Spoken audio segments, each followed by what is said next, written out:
What's up, guys? We're going to talk about what you're doing this Friday. Do you have plans? Do you not have plans? Or do you not even know? And the reason that I bring this up is because we're going to talk about why prospects and why your potential customers are very non-committal. Nothing against you, but that's just the society that we're in these days, so stick with it and I'll walk you through why they're non-committal, the idea behind it, and how you can actually protect your time.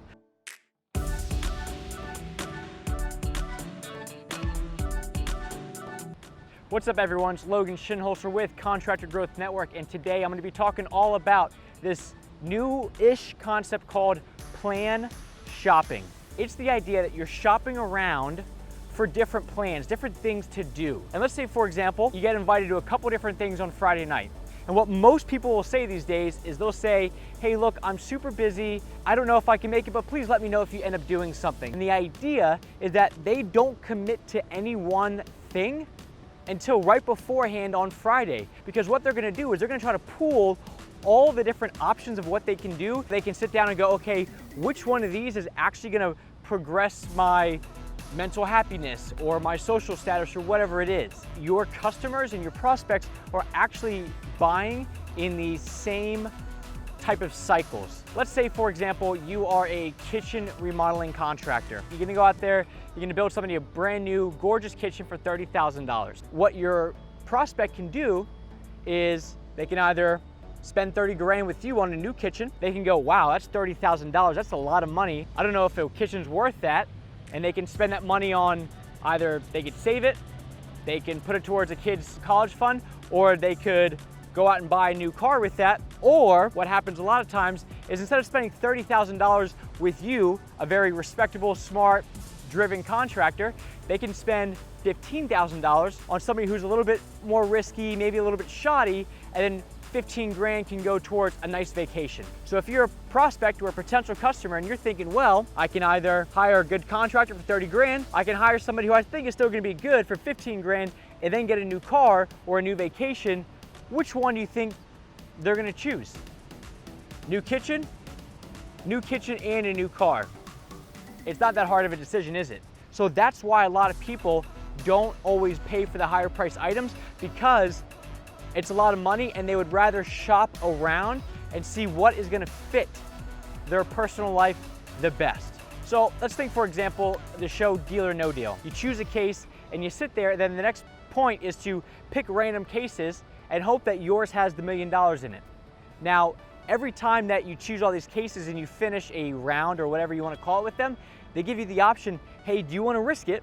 Or do you wanna take the safe bet?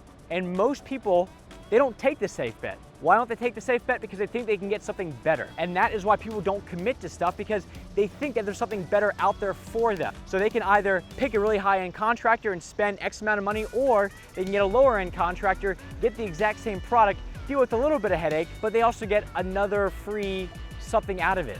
So with all that being said as well, a lot of times when people actually want to get 3 estimates, they're not trying to figure out which contractor to use. They just want to see what's out there. They're just window shopping. They want to buy a dress and they don't know what kind of dress they want, but they walk into 3 different stores.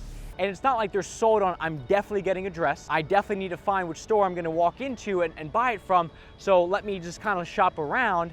They don't even know what dress they want, so they don't even know what they're going to get. And they don't even know if they're gonna buy it. So if people are actually trying to get 3 bids from contractors, a lot of times it's not like they are set on, I'm definitely doing this project, I'm just figuring out who I'm buying it from. A lot of times they're just trying to figure out and feel people out to see if it is even worth it to them. You don't wanna get stuck in that trap of being one of those window shoppers. Yes, you need to kind of help them out, but if you are just the person that they're just trying to figure out, do they even want this service? Now, not only are you selling yourself, you're also selling the idea of a service. So now you're actually making 2 sales, which is a hell of a lot harder than making 1 sale. So now that we know that it's not always your fault that people don't hire you, even though I'm a big fan of everything is your fault, it's the idea that you never sold them, or they're not sold enough on the idea that hiring somebody like you is gonna benefit their life enough to actually move forward with you. So how do you do that? Well, think about all the things that people could buy instead of a kitchen remodel. They have a kitchen already. Could they spend $35,000 on a brand new kitchen? Or could they get something else? Something way better, a new vacation, or a new car, and you need to be selling the idea of what their life is going to look like after hiring you. And I don't mean by saying, oh, if you hire another kitchen remodeler, your life is going to suck. I mean that you need to be selling the idea of how great a kitchen remodel is. For example, let's say somebody has $35,000 and they can go out and they can buy Tesla Model 3. Think about everything that goes with a Tesla. Electric car, saving the environment. Gets, you could save money because you're not spending all this money on gas, and Tesla's a higher end car, it's a luxury car, it's a status thing. So what you're doing is when you buy a new Tesla, you get to not only save the environment, you get everybody looking at you, all your friends, your family, people at church, people at the gym to go, wow, that person's made it.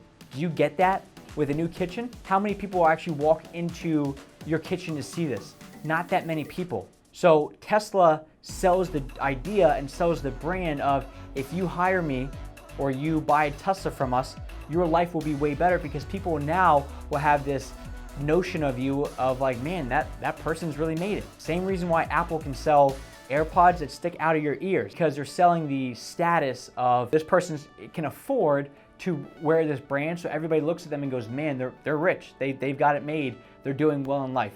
Can you sell that with a kitchen? I don't know. The problem is that if you can't sell that idea to people and you can't make them choose a new kitchen over a new Tesla, good luck. So you need to be showing them what their life could be like after they hire you. What's their family life gonna look like after a new kitchen? What are their friends and family gonna say when they walk in and see the new kitchen? Things like that. That's what I mean by selling them on what their life could be, and that's just where all this ongoing marketing comes in.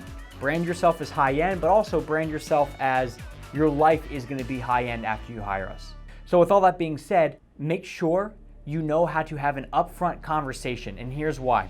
Remember how we talked about if somebody's getting 3 bids, it may not be that they're actually looking for the contractor, they're just looking for what they want to do with their money. It's the same idea that you're just walking around and finding, let's say you got to go and buy a new shirt. You go into different stores to find that shirt, but in reality, how set are you on buying a new shirt? Because the amount of times that I've walked into a store to buy a new shirt and walked out with a couple new pairs of socks or something like that, it's a lot more than you think it is. So it's not like they're trying to pick the contractor. They're still trying to figure out, are they even going to move forward with a kitchen remodel process or a kitchen remodel project? Make sure that you have an upfront conversation, which is where a program like the Contractor Sales Academy Bridge program comes in, because they're going to teach you, one, how serious is this prospect about getting a project like this done? Do they even know that a new kitchen is going to cost 10, 20, 30 grand? And once they do, what are they looking for in a contractor? Are you a right fit for them? Because at the end of the day, if they get 3 bids, a lot of people end up doing nothing. And now what do? They just wasted contractor 1's time, contractor 2's time, contractor 3's time, and their own time 3 times in a row. So collectively, that's like 10 hours of wasted time between everybody's involvement. But in reality, that's where they could be at in life. They just want company. They want to just talk to people and stuff. But as a contractor and a business owner, do you really have time to be driving out to everybody's homes? You got to protect your time, because a lot of people, again, they aren't looking for the contractor. They're just looking for something to do with their money. And it could be a new kitchen. It could be a new car. It could be a combination of a new kitchen and a cheaper car, a new kitchen and a vacation, or a new kitchen and putting $10,000 away towards retirement. So there's so many options that people plan shop, because when they finally have the money, they just spent all this time and effort saving it up and being disciplined and working hard to have that money. Are they now just going to spend it on a kitchen? They are, if you can show them how great their life is going to be, but they're not if Tesla can show them how great their life is going to be. And that is really who your true competition is. So with all that being said, make sure that you understand that plan shopping is a thing. It happens all the time, whether it's something as small as what are you doing Friday night, all the way up through something as big as, do I want to spend tens of thousands of dollars on a remodel project? Yes or no? Do me a favor, make sure you hit the like button if this stuff makes sense. And also, if you are watching this on the Contractor Sales Academy page, head on over to the Contractor Growth Network YouTube channel. We talk about stuff like this all the time, where we take what the CSA teaches in the sales program, and we show you how do you actually generate leads on the front end and grow your business, because without leads, you don't have sales. And without sales, you don't have a business. So it all kind of ties together.